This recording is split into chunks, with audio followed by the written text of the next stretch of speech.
प्रदेश में उम्मीद से बहुत कम सीटों के बाद बीजेपी के भीतर भी घमासान छिड़ा। किसी ने भीतर घात की बात कही, किसी ने गद्दारी की। नतीजे के बाद चर्चा ये शुरू हुई कि योगी आदित्यनाथ को लेकर पार्टी में ऑल इज नॉट वेल। हालांकि शपथ ग्रहण में जब मोदी और योगी के मिलने की तस्वीरें सामने आई तो उन अटकलों की हवा निकली। योगी अमित शाह से भी मिले और राजनाथ सिंह से भी, और अब योगी आदित्यनाथ ने मिशन 2027 की शुरुआत कर दी। बीती ताही बिसार दे, आगे की सुधि ले, यानी जो बीत गया उसे भूल कर आगे के बारे में विचार करो। कुछ इसी अंदाज में पीएम मोदी ने योगी आदित्यनाथ की पीठ थपथपाकर दिल्ली से वापस यूपी भेजा। भरोसे का हौसला देकर समर्थन की हिम्मत दी।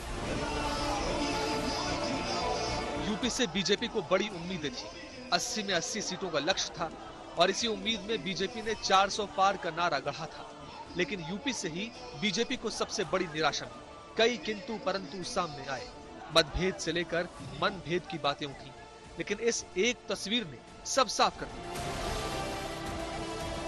प्रधानमंत्री का विश्वास लेकर योगी आदित्यनाथ फिर से जुटे हैं यूपी की टूटी कड़ियां जोड़ने। चुनौती नई है, लेकिन अंदाज वही पुराना है जिसके लिए वो जाने जाते हैं।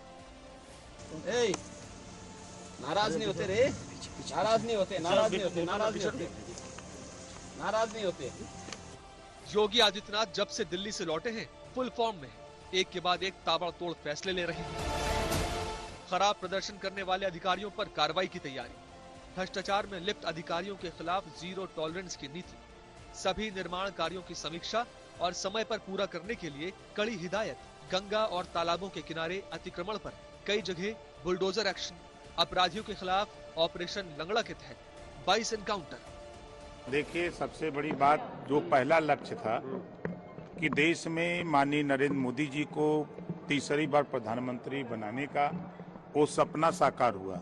एनडीए गठबंधन का वो सपना साकार हुआ और मजे की बात, गठबंधन ने पहले ही प्रत्याशी घोषित करके प्रधानमंत्री पद का चुनाव लड़ा और प्रधानमंत्री पद की जीत हुई। ये पहली चीज है। रही बात जो आप लोगों के जहन में है कि सीटें कम आई, तो उसकी समीक्षा हो रही है, हो जाती है।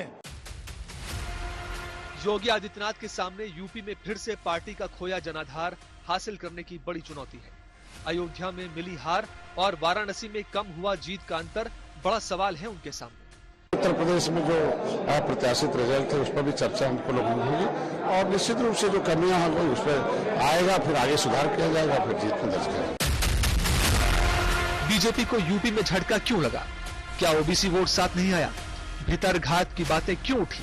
राजपूत समाज की नाराजगी का क्या असर पड़ा? अब आगे खोया हुआ विश्वास जनता के बीच फिर से कैसे कायम हो? इन सारे सवालों के जवाब के लिए बीजेपी नेतृत्व योगी आदित्यनाथ की तरफ देख रहा है।